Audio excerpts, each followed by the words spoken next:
Bonjour, nous sommes en 2018 dans le site de l'Institut Docteur Angélique, dans une série de vidéos consacrées à la théologie mystique, c'est-à-dire la théologie dans son sommet, celle qui regarde l'union de notre âme à Dieu à travers l'amour. Et donc, à l'occasion de cette théologie mystique, j'en suis rendu à un commentaire du Cantique des Cantiques. Ce cantique de l'Ancien Testament qui, pour tous les auteurs, juifs et chrétiens, signifie métaphoriquement l'union de notre âme à Dieu.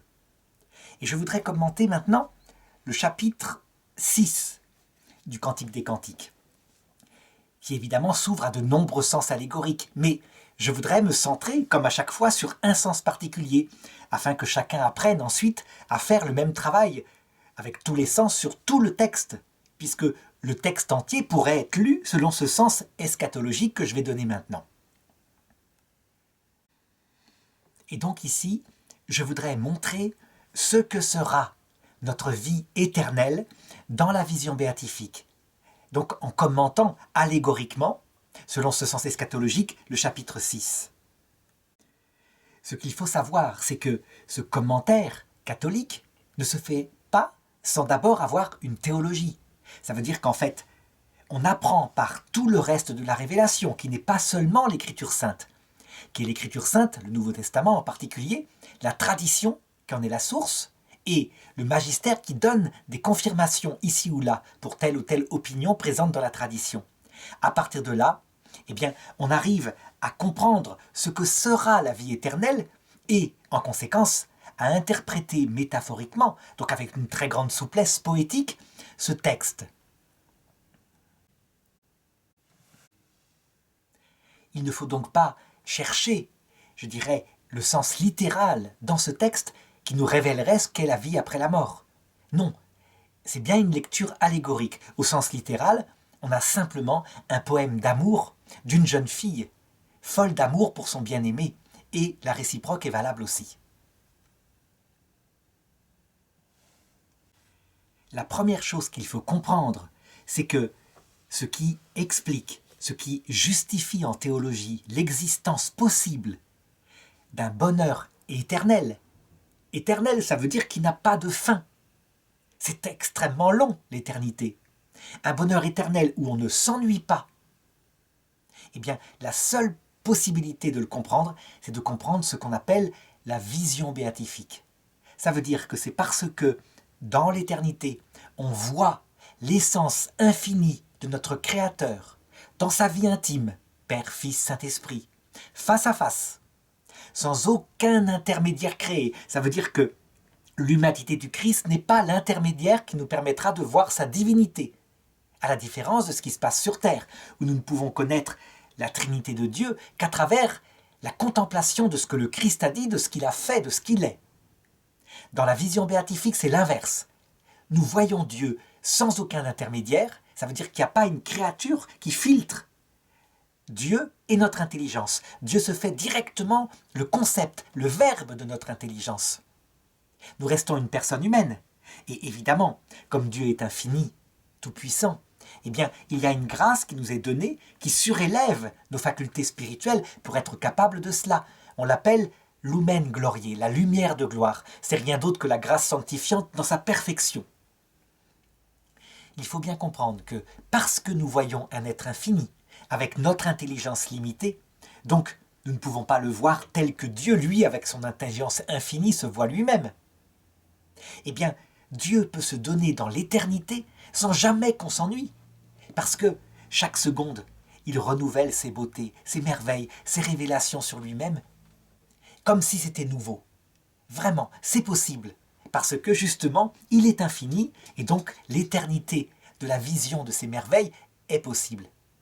Elle rend parfaitement heureux.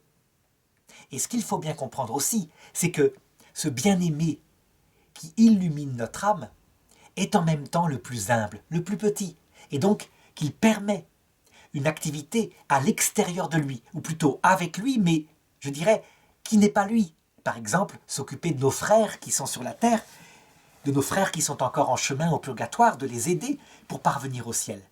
Eh bien, c'est ce que je voudrais montrer à travers ce texte, qui commence d'ailleurs comme ça. « Où est parti ton bien-aimé, ô la plus belle des femmes ?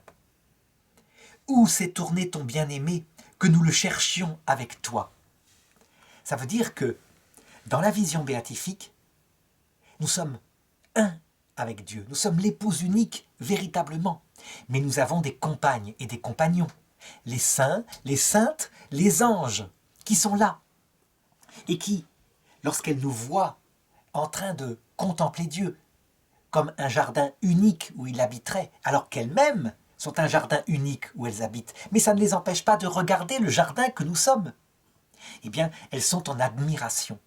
En admiration parce que chaque cœur humain, c'est un peu comme un univers unique, un paradis où Dieu s'installe.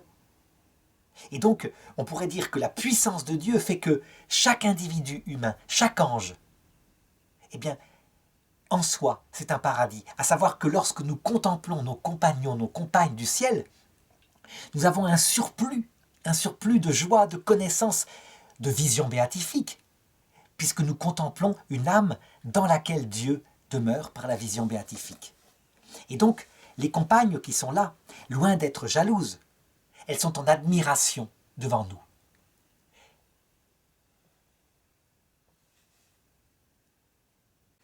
Alors on pourrait se demander, qui est cette compagne ou ce compagnon qui nous pose cette question? Où est parti ton bien-aimé? En admiration devant le jardin, dans la vision béatifique que représente notre cœur.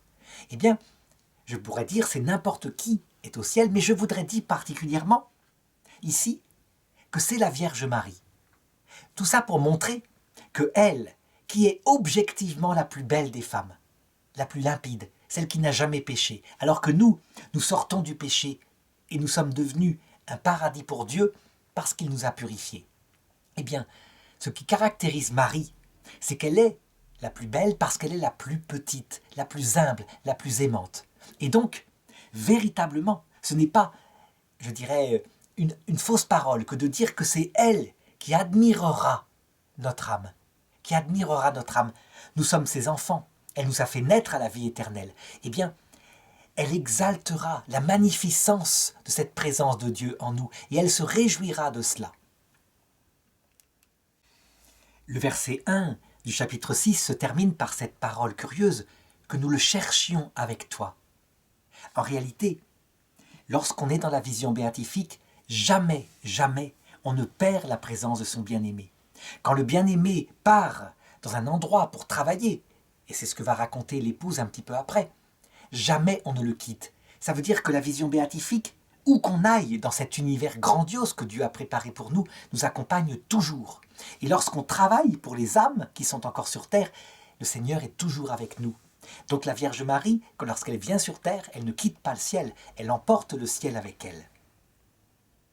Et c'est ce que répond l'épouse, ça veut dire nous-mêmes, parce que c'est comme ça que je peux traiter ce texte au verset 2. Mon bien-aimé est descendu dans son jardin, au parterre embaumé, pour paître son troupeau dans les jardins et pour cueillir des lys.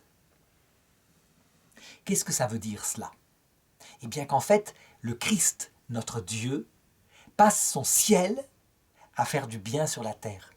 Il passe son ciel à descendre auprès de chacun des êtres humains qui sont ses chéris, pour les entraîner vers la vision béatifique. Il descend non seulement par sa grâce, donc dans le cœur, mais il descend aussi dans son Eucharistie. Il est présent réellement dans son Eucharistie, lui qui est Dieu et qui n'est donc pas soumis à un lieu particulier. À chaque fois qu'un prêtre célèbre la messe, et il demeure dans le tabernacle. Il descend aussi à chaque instant dans le troisième purgatoire, là où il apparaît aux gens qui sont en train de mourir, pour leur prêcher l'évangile. Et il meurt à chaque instant des milliers de personnes. Eh bien, il est à chacun présent, comme s'il était l'unique, ou plutôt parce qu'il est l'unique. On dira, mais c'est un pouvoir magique. Mais il ne faut pas oublier que Jésus-Christ est Dieu, et que non seulement il est Dieu, mais qu'il donne à ceux qui sont dans la vision béatifique la plénitude de ses pouvoirs. Ça veut dire que nous-mêmes, nous pourrons apparaître à de multiples personnes à la fois lorsqu'elles ont besoin, à l'heure de leur mort, mais aussi dans les purgatoires. On peut dire qu'on travaille avec lui, on est l'épouse de Jésus, et ce n'est pas une formule de style. Et donc quand le verset 2 dit que le bien-aimé est descendu dans son jardin, c'est-à-dire là où il cultive où il cultive du blé qui sera un jour moissonné. Et ce blé, c'est nous-mêmes en ce moment. Le jardin de Dieu, c'est la terre, où Dieu nous prépare à la vie éternelle. Lorsque il dit qu'il fait paître son troupeau dans les jardins, le troupeau, c'est nous aussi. Et parmi les jardins, il faut compter les purgatoires qui suivent cette vie. Et le verset 3 continue en disant « Je suis à mon bien-aimé, et mon bien-aimé est à moi. Il paît son troupeau parmi les lys. » Ce verset-là confirme que, où qu'il soit, jamais il ne quitte notre amour. Jamais. Ça veut dire que, éternellement, chaque personne qui est au ciel et qui est l'unique épouse de Dieu, chaque instant, elle est avec son bien-aimé. Notre éternité consiste à voir Dieu. Il n'y a pas un moment où on le quitte, je l'ai dit tout à l'heure. Et cette présence de Dieu dans sa Trinité est source en nous de plusieurs fruits extraordinaires que je voudrais citer ici. D'abord, il faut remarquer que nous n'avons plus la foi dans la vision béatifique. La foi, c'est croire en quelque chose qu'on ne voit pas encore. Ici, c'est remplacé par la vision, la claire vision. Et la claire vision, elle élimine tout ce qui est imparfait, donc la foi ne subsiste pas. Nous sommes dans la lumière. Deuxièmement, il n'y a plus non plus l'espérance. L'espérance, c'est d'attendre de tout son cœur un bien qu'on ne possède pas encore pleinement. Sur terre et au purgatoire, on ne possède pas encore pleinement le Christ. Aussi, il est là réellement, dans notre cœur, et quand on le reçoit dans l'Eucharistie, c'est tout à fait sa présence réelle. Mais, en ce qui nous concerne, dans la façon dont nous le possédons, nous sommes faits pour le posséder en pleine lumière, pour le voir face à face, sans aucun intermédiaire. C'est clair que dans du pain, c'est quelque chose de très pauvre, et nous ne sommes pas faits pour ça, fort heureusement. Donc l'Eucharistie disparaît au ciel et est remplacée par la pleine possession. La pleine possession qui est source de joie, ce que saint Thomas d'Aquin appelait une fruition, une jouissance autrement dit. Ça veut dire que l'espoir, lorsqu'il atteint le bien désiré, se transforme en joie profonde, ce qu'on appelle aussi la béatitude. Quant à la charité, sur la terre, elle donne une union affective avec Dieu, affective, c'est-à-dire à travers une tendresse qui n'est pas encore pleinement lumineuse. Au ciel, elle est remplacée par une union effective. Effective, ça veut dire avec toute la réalité qu'on puisse imaginer. Je l'ai dit, notre intelligence le voit, notre volonté en profite, jouit de sa présence et l'aime de tout son cœur. Notre sensibilité en est épanouie, notre corps en est ressuscité, en tout cas après la résurrection, et donc profite des lieux merveilleux qu'il a créés pour notre corps. Eh bien, toutes ces vertus que met dans notre âme la vision béatifique est décrite finalement par le Seigneur au verset 4. Quand il parle de notre âme, à laquelle il s'unit dans son amour, il dit « Tu es belle, mon ami, comme Tirsa, charmante comme Jérusalem. » Jérusalem, il faut bien le noter, Jérusalem, c'est l'image de notre âme, ville de paix. Jérusalem, sur la terre, elle n'est pas encore en paix, de même que notre cœur n'est pas encore en paix, puisqu'il n'est pas dans la pleine possession de la vision béatifique. La Jérusalem céleste, définitif, au ciel, c'est vraiment la ville de paix. Ça veut dire que notre âme se repose en Dieu. Et il n'y a plus de désir puisqu'il les comble, alors qu'ils ne sont pas encore nés. Donc nous sommes vraiment la vraie Jérusalem, qui est d'ailleurs décrite par l'Apocalypse, avec des pierres précieuses pour indiquer toutes les vertus qui sont présentes en nous. Tu es belle, mon ami, comme Tirsa, tu es charmante comme Jérusalem, tu es redoutable comme des bataillons. Ça, c'est intéressant. Est-ce que ça veut dire que nous serons redoutables comme des bataillons? On sait que ce verset, habituellement, est appliqué à la Vierge Marie. Elle est regardée par les démons comme redoutable, comme des bataillons d'une armée. Mais quelle est cette puissance qu'a la Vierge Marie? Quelle est-elle? Eh bien, ce n'est pas la puissance que donnent les armes. C'est pas ça. La puissance de la Vierge Marie, c'est ce que l'Apocalypse dit à un moment donné quand il prophétise au chapitre 1, verset 6. Il a fait de nous un royaume de prêtres pour son Dieu et Père. À lui la gloire et la puissance pour les siècles des siècles. Les protestants ont tendance à rejeter ce texte-là, à en rejeter le sens profond. Au contraire, nous, catholiques et orthodoxes, nous l'exaltons. Nous disons même que c'est le texte qui magnifie le plus le Seigneur. En effet,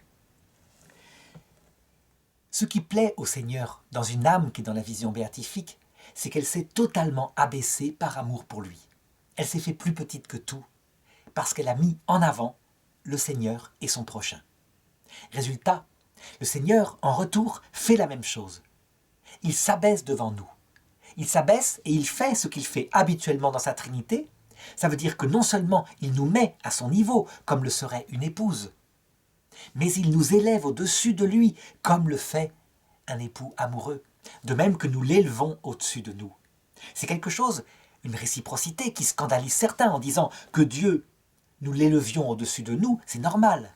Mais est-ce que lui va nous élever au-dessus de lui? C'est aberrant, ce n'est pas vrai. Eh bien, c'est méconnaître Dieu et le mystère de sa kénose que de nier ça. Je m'explique. Dans la Trinité, il y a la même chose illogique. À savoir, je l'ai dit, le Père, le Fils et le Saint-Esprit sont consubstantiels. Ça veut dire qu'ils sont absolument égaux en nature. Et pourtant, le Père exalte le Fils au-dessus de lui en disant « Je ne suis que par toi ». Ce qui est logique puisqu'un Père n'est que parce qu'il a un Fils. Et le Fils fait la même chose dans l'Évangile. Le Père est plus grand que moi. Il le dit explicitement. C'est pas normal. S'ils étaient véritablement logiques, ils diraient « Nous sommes égaux. Le Père est égal à moi. » Le Christ le dit, puisque c'est vrai, mais il dit aussi cela. Et donc, la nature de Dieu, c'est que quand on s'abaisse, il nous élève, et il nous élève au-dessus de lui. En fait, le verset qui dit « Je ferai d'eux un royaume de prêtres », le royaume, c'est qu'il fait de nous des rois et des reines, mais sur qui régnons-nous? Eh bien sur son cœur, sur le cœur de Dieu. Nous sommes les rois et les reines du cœur de Dieu, et c'est réel. Ça veut dire que il met à notre disposition non seulement les trésors de ses connaissances, nous avons la vision béatifique, les trésors de son amour, nous le possédons pleinement, mais les trésors de sa puissance. Ça, c'est quelque chose d'absolument incroyable, au point que, encore un scandale chez les protestants, quand la Vierge Marie apparaît, elle dit à un moment donné, je crois que c'est à Fatima, « J'en guérirai certains, mais d'autres non, parce que je ne me fie pas à eux. » Mais les protestants disent, c'est une hérésie. La Vierge Marie n'a pas le pouvoir de faire des miracles. Vous voyez, vous en faites une déesse. Seul Jésus, qui est Dieu, a le pouvoir de dire « j'en guérirai certains ». Ils ont raison, sauf que Jésus, il est Dieu par nature. Marie, elle est fille de Dieu, épouse de Dieu, mère de Dieu, par adoption. Et c'est pas n'importe quoi. L'époux lui donne ses pouvoirs, totalement. C'est un mariage chrétien, c'est pas un mariage musulman où l'épouse est inférieure à l'époux et de temps en temps a quelques sous, et encore elle ne peut pas aller faire les courses sans être accompagnée. La Vierge Marie prend des initiatives, c'est une adulte, donc on a bien un royaume de prêtres. Le prêtre c'est quoi? C'est deux choses. C'est premièrement un médiateur entre Dieu et les hommes, quelqu'un qui transmet à Dieu ce que les hommes désirent et qui transmet aux hommes ce que Dieu leur dit. Mais c'est aussi un sacrificateur. Ça veut dire quelqu'un qui offre à Dieu des sacrifices afin qu'il se montre bienveillant aux hommes. Sauf que le prêtre du Nouveau Testament, c'est un prêtre qui se sacrifie lui-même. Et c'est ce que dit saint Paul. J'accomplis dans ma chair ce qui manque aux souffrances du Christ. Évidemment, dans le paradis, il n'y a plus de souffrance, donc on ne peut pas se sacrifier de cette façon-là. Mais tous les sacrifices qu'on a faits sur terre pour notre prochain, eh bien, on en dispose. Et le cœur de Dieu, du coup, nous accorde tout ce qu'on veut pour aider nos enfants spirituels qui sont sur la terre ou au purgatoire. Nous sommes donc véritablement, avec le Christ, des co-rédempteurs. C'est ça que ça signifie. Et donc le texte dit « redoutables, nous serons redoutables comme des bataillons ». Les saints du ciel sont redoutables face aux démons. Ça veut dire quoi? Très concrètement, si par exemple, quelqu'un qui regarde cette vidéo passe au ciel et est chargé par les anges de s'occuper, mettons, de son petit-fils qui est sur terre, qui fait des bêtises, qui a des épreuves, mais qui fait les mêmes bêtises que lui, parce que souvent c'est comme ça. On confie à un homme un garçon, à une fille, parce que on est passé par ce que c'est que ces épreuves de garçons, qui sont différentes des épreuves des filles. Eh bien, du ciel, ce grand-père qui s'occupe de son petit-fils, va pouvoir décider vraiment ce que les démons peuvent faire ou pas pour le tenter. Et donc, ces tentations évidemment sont bizarres, mais ces tentations, ce qu'attend le grand-père, c'est qu'elles permettent à ce petit-fils d'augmenter son humilité. Donc ce qu'il aura comme joie, ce qu'il aura comme douleur, si bien que les démons sont contraints d'obéir aux saints. Ils ne peuvent pas faire plus que ce que les saints les autorisent. Ils ont tout pouvoir sur eux. Et ce pouvoir leur vient de Dieu qu'ils voient face à face. Les démons en sont furieux. Mais évidemment, plus on invoque, dans le cas des exorcismes, quelqu'un qui est humble et aimant, plus le démon s'enfuit. Quand on invoque par exemple Saint Martin, un grand saint catholique, il y a une puissance extraordinaire. Mais quand on monte dans la puissance, en invoquant les personnes de plus en plus humbles, de plus en plus petites qui sont au ciel, pour terminer par la reine, celle qu'il redoute plus que tout, la Vierge Marie. Alors il s'enfuit, comme un chien, en criant « caille, caille », parce qu'il ne peut pas supporter la puissance de cette humilité, la puissance que donne Dieu à celui qui est humble. Il faut bien le comprendre. C'est d'ailleurs une chose que les exorcistes savent bien. Le grand exorcisme solennel, avec tout le tralala, on l'exerce pratiquement plus dans l'Église, parce qu'on s'aperçoit qu'en fait, un petit enfant plein de ferveur, qui prie la Vierge Marie pour qu'un possédé soit délivré, a quelquefois 100 fois plus d'efficacité qu'un le grand exorcisme. Pas à cause de la prière elle-même, mais à cause de la puissance de la Vierge Marie et de la puissance de l'humilité de ce petit enfant. Donc les exorcistes, quelquefois, ils se font entourer d'enfants qui sont chargés de prier avec eux lorsqu'ils pratiquent le grand exorcisme, qui a si peu d'efficacité. Donc, il faut le savoir, au ciel, notre humilité fera de nous une armée rangée en bataille, redoutable comme des bataillons. Et ces vidéos que je fais, moi qui ne suis pas humble, n'ont d'efficacité, non pas par ces vidéos, mais si la Vierge Marie veut bien les accompagner de sa bénédiction, en décidant d'envoyer dans le cœur de ceux qui les écoutent un feu qui les fait brûler de l'intérieur. Alors, elles auront une efficacité extraordinaire qui vient de la puissance redoutable comme des bataillons de la Vierge Marie, de Sainte Thérèse de l'Enfant Jésus, etc., à l'aide des pauvres théologiens et pasteurs qui, eux, ne sont pas vraiment humbles et qui font comme ils peuvent. Et la suite du texte, eh bien, décline encore une fois cette admiration profonde que Dieu a pour nos mérites. Je le sais, cette parole va encore faire sauter en l'air ceux qui sont protestants, qui écoutent cette vidéo en disant « mais nous n'avons aucun mérite devant le Christ ». Ils ont raison, sauf que le Christ a décidé que si, nous avons des mérites, parce qu'il les voit, il les met en avant, il les exalte. Et voilà ce qu'il dira à notre âme. « Détourne-moi, détourne de moi tes regards, ô ma bien-aimée, car ils m'assaillent. Tes cheveux sont un troupeau de chèvres, ondulant sur les pentes de Galaad. Tes dents sont comme un troupeau de brebis qui remontent du bain. Chacune a sa jumelle, et nul n'en est privé. Tes joues sont des moitiés de grenades derrière ton voile. Il y a 60 reines, 80 concubines, et des jeunes filles sans nombre. Unique est ma colombe, ma parfaite. Elle est l'unique de sa mère, la préférée de celle qui l'enfanta. Les jeunes femmes l'ont vue et glorifiée, reine et concubine l'ont célébrée.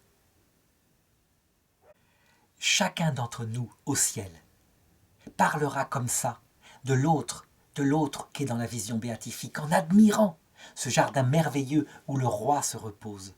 Chacun d'entre nous, à commencer par la Vierge Marie, qui pourtant est, je dirais, comme le soleil par rapport à notre sainteté à nous. Elle dira ça de nous. Notre mère ne nous écrasera pas par sa sainteté. Elle exaltera nos mérites. On peut donc dire qu'au ciel, c'est un concours d'êtres petits qui exaltent les autres et se complaisent dans la contemplation de l'âme des autres, où est la Trinité. Et ça n'empêche pas que nous-mêmes, nous avons la Trinité en nous, nous la voyons face à face. C'est ça qui est merveilleux. Pas de jalousie, c'est une véritable famille sainte, éternelle. Évidemment, la rage des démons devant un tel bonheur, la rage des démons est totale. Et ce qui, je dirais, les met le plus en rage, c'est pas tellement, je dirais, finalement la vision béatifique, ni cet amour que nous avons pour Dieu. C'est le fait que parce que nous nous sommes abaissés, il nous donne vraiment tous les trésors de sa puissance. C'est ça qu'ils convoitent, les damnés. Ils exigent la vision béatifique, non seulement parce que l'intelligence sera parfaitement exaltée en voyant Dieu, mais surtout à cause des pouvoirs qu'ils espèrent avoir par cela. Et ils n'ont rien, ils n'auront jamais rien, parce que nul ne peut voir Dieu sans l'aimer et sans mourir à soi-même. Ils croient pouvoir changer le plan de Dieu.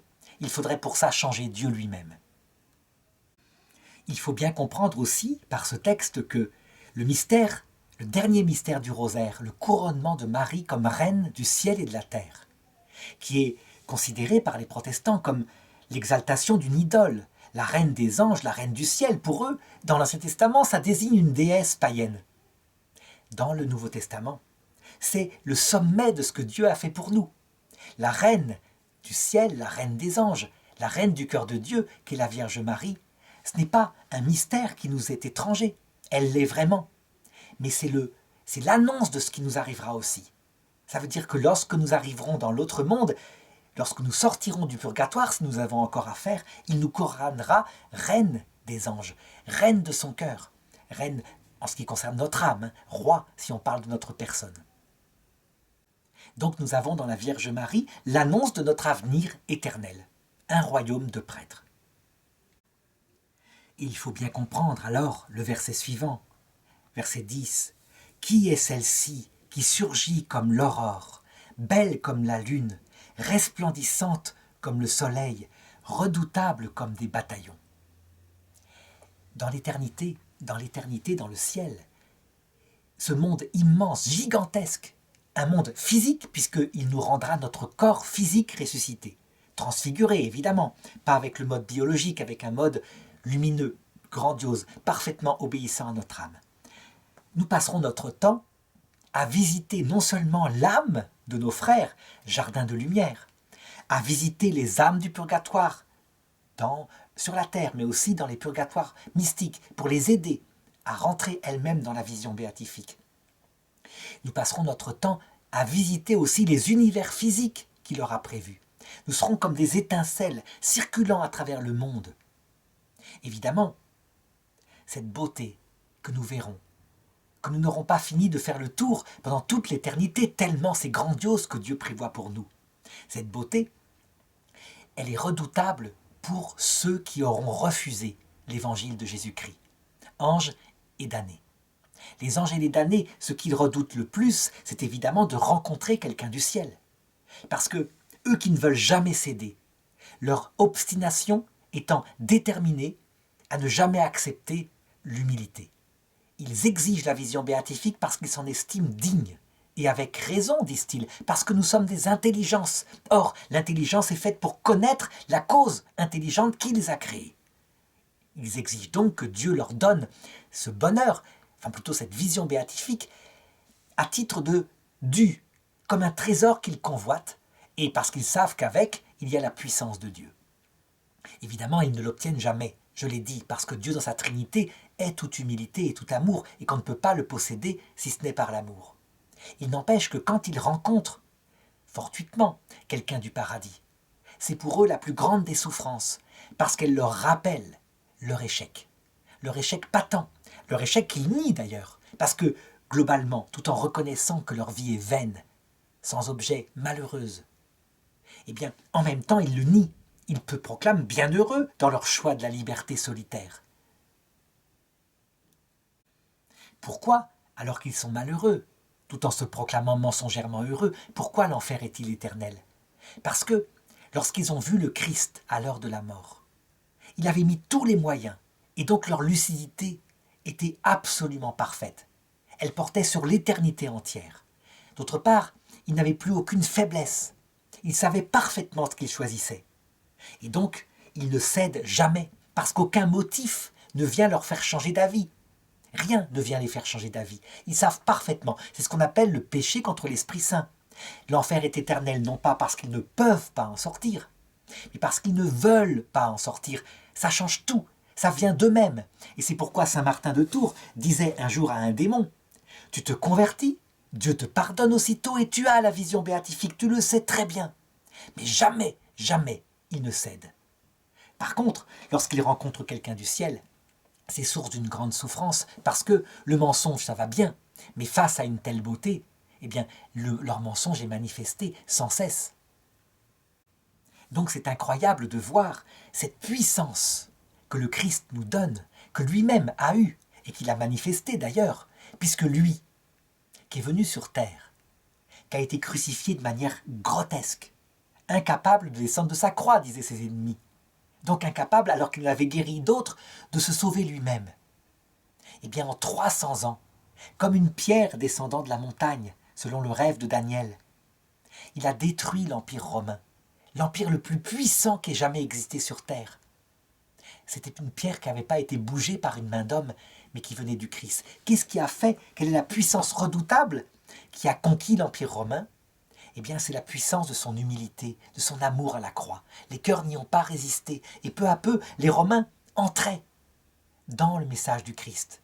C'est ainsi qu'est sa puissance. Et bien, de la même façon, les puissances redoutables des démons ne tiennent pas devant l'humilité et l'amour des saints. Et le verset 11 continue. Au jardin des noyers, je suis descendu pour voir les jeunes pousses de la vallée, pour voir si la vigne bourgeonne, si les grenadiers fleurissent.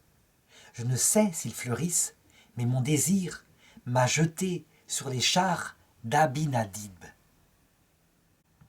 Qu'est-ce que raconte ce verset 11? Puisqu'il parle de nous, de notre attitude, de ce que nous serons dans l'éternité. Eh bien, il raconte comment nous descendons au jardin des noyers ou des oliviers, si nous préférons. Ça veut dire dans le lieu de la grande épreuve, où sont encore des personnes qui n'ont pas encore eu la vision béatifique. Donc les purgatoires que sont la terre et les autres purgatoires. Nous y descendons sans cesse, pour voir comment la moisson blanchit, comment elle pousse petit à petit à travers les épreuves que vivent nos frères et sœurs qui sont encore en chemin, que quelquefois nous leur renvoyons des joies, mais aussi des peines, quand c'est nécessaire. Parce que ce sera notre rôle pour toujours, étant donné sans doute que la création, qui est à la mesure de l'amour de Dieu, ne s'arrêtera jamais, qu'il y aura d'autres univers. Et donc, nous passerons notre éternité à faire du bien sur la terre. Je voudrais lire un petit texte de Sainte Thérèse de l'Enfant Jésus, où elle le dit tellement magnifiquement, tellement plus beau que ce que je peux dire, que ça vaut le coup. Elle le dit le 17 juillet 1897, à quelques jours de sa mort. Je sens que je vais rentrer dans le repos. Mais je sens surtout que ma mission va commencer. Ma mission de faire aimer le bon Dieu, comme je l'aime, de donner ma petite voix aux âmes. Si le bon Dieu exauce mes désirs, mon ciel passera sur la terre, mon ciel se passera sur la terre jusqu'à la fin du monde. Oui, je veux passer mon ciel à faire du bien sur la terre. Ce n'est pas impossible, puisqu'au sein même de la vision béatifique, les anges veillent sur nous. Je ne puis pas me faire une fête de jouir, je ne veux pas me reposer tant qu'il y aura des âmes à sauver. Mais lorsque l'ange aura dit « Le temps n'est plus », alors je me reposerai. Oui, je pourrai me réjouir de la vision béatifique parce que le nombre des élus sera complet et que tous seront entrés dans la joie et dans le repos. Mon cœur tressaille à cette pensée. Sainte Thérèse de l'Enfant Jésus, qui n'a jamais quitté son couvent, qui est morte à 24 ans, qui est la patronne des missions, la patronne de la France. Elle passe son temps à faire du bien sur la terre, à distiller pour notre salut les épreuves, mais aussi la fin des épreuves lorsqu'elle sait le temps, pour que notre âme, comme une plante dont on s'occupe, qu'on taille un peu lorsqu'il le faut, mais qu'on fait grandir, eh bien que cette plante puisse arriver au paradis sans avoir d'autre purgatoire, après la rencontre avec le Christ. Et la petite Thérèse le fait vraiment. Elle le fait d'abord invisiblement, comme tous les saints du ciel, mais elle le fait très souvent visiblement. Elle apparaît dans plein d'endroits. Beaucoup de soldats l'ont vue pendant la guerre 14, l'ont vue apparaître réellement et en ont témoigné. Il y a eu des apparitions jusque dans les pays musulmans. On raconte cette histoire que je voudrais raconter de nouveau ici. L'histoire qui s'est passé au moment où l'Algérie est devenue indépendante et où l'Algérie a voulu du coup chasser non seulement les Français, mais aussi les Algériens qui étaient chrétiens, des administrations. Et une femme qui travaillait dans un ministère, le ministère de l'Intérieur, à Alger, avait entendu parler de ça. Elle était désespérée. C'est ce métier qu'il faisait vivre, elle et sa pauvre mère malade. Elle était donc allée au sanctuaire de Sainte Thérèse de l'Enfant Jésus à Alger, juste pour prier pendant sa pause de midi et pour lui confier sa peine. Elle était revenue ensuite au ministère. Et là, le ministre, carrément, l'avait fait appeler dans son bureau. Ce qui n'arrivait jamais, c'était une toute petite secrétaire. Il l'avait engueulée, mais avec une très grande colère. Vous avez bafoué votre devoir de réserve, et à cause de cela, vous allez être immédiatement mis à pied et renvoyé du ministère. Vous avez parlé de ce projet de loi qui n'est d'ailleurs même pas pris. Vous en avez parlé alors que vous êtes tenu au secret. Et elle, complètement confuse, de dire « Mais je n'en ai parlé à personne. » Et le ministre de lui dire « Comment osez-vous mentir comme cela? Il y a une femme ici qui sort à peine de mon bureau pour prendre votre défense. » Une femme, dit-elle. Mais quelle femme? Une femme voilée, je peux vous dire. Et alors, elle a eu une intuition. Elle a pris dans son portefeuille une photo de Sainte Thérèse de l'Enfant Jésus. Et elle l'a montrée au ministre. « Vous voyez, vous la connaissez, c'est une de vos amies. » Et la petite femme de répondre au ministre, « Mais monsieur le ministre, c'est Sainte Thérèse de l'Enfant Jésus, elle est morte il y a 60 ans. » Et ça a bouleversé profondément le ministre. Et sans doute que ce jour-là, il renonça à son projet de chasser du ministère ceux qui étaient chrétiens. Alors je voudrais maintenant commenter le verset 12. « Je ne sais, mais mon désir m'a jeté sur les chars d'Aminadib. » Les chars d'Aminadib, personne n'a compris. Je dois le reconnaître. Si vous cherchez sur Internet qu'est-ce que c'est que ces chars d'Aminadib, personne ne sait. Les exégètes se grattent la tête, ils ne savent pas. Qu'est-ce qui a pu jeter cette bien-aimée sur les chars d'Aminadib? Alors, comme le sens littéral, c'est évidemment une amoureuse pleine de passion physique pour son bien-aimé, eh bien, ils ont pensé, c'est peut-être qu'elle craque complètement, elle cherche son bien-aimé, elle descend au jardin, et là, à force de penser à lui, eh bien, elle entre dans une espèce d'extase physique. Voilà ce qui s'est peut-être passé, c'est ça l'expression les chars d'Aminadib. Mais quand on regarde bien le texte, en réalité, on voit que elle descend au jardin du bien-aimé pour regarder si les plantes poussent. Donc, elle travaille avec son époux. Et les chars d'Aminadib font penser à un autre texte, un texte qui est dans le 2e livre des Rois, chapitre 2, verset 11. Quand Élie s'en va au ciel, Élisée est avec lui, et voilà que tout d'un coup, alors qu'il marchait en conversant, un char de feu et des chevaux de feu se mirent entre deux. Élie monta au ciel dans le tourbillon. Élisée voyait le char qui montait au ciel et il criait « Mon père, char d'Israël et son attelage !» Puis il ne le vit plus et saisissant ses vêtements, il les déchira en deux. Qu'est-ce que c'est que ce char d'Aminadib? Eh bien, je pense que c'est tout simplement une métaphore pour indiquer la puissance totale que donne l'époux bien-aimé à son épouse bien-aimée. Elle a toute sa puissance, la puissance de ses armées. Elle est non seulement un bataillon rangé en bataille, plus forte que cela, mais elle dispose de la toute-puissance de son époux, véritablement pour faire le bien sur la terre.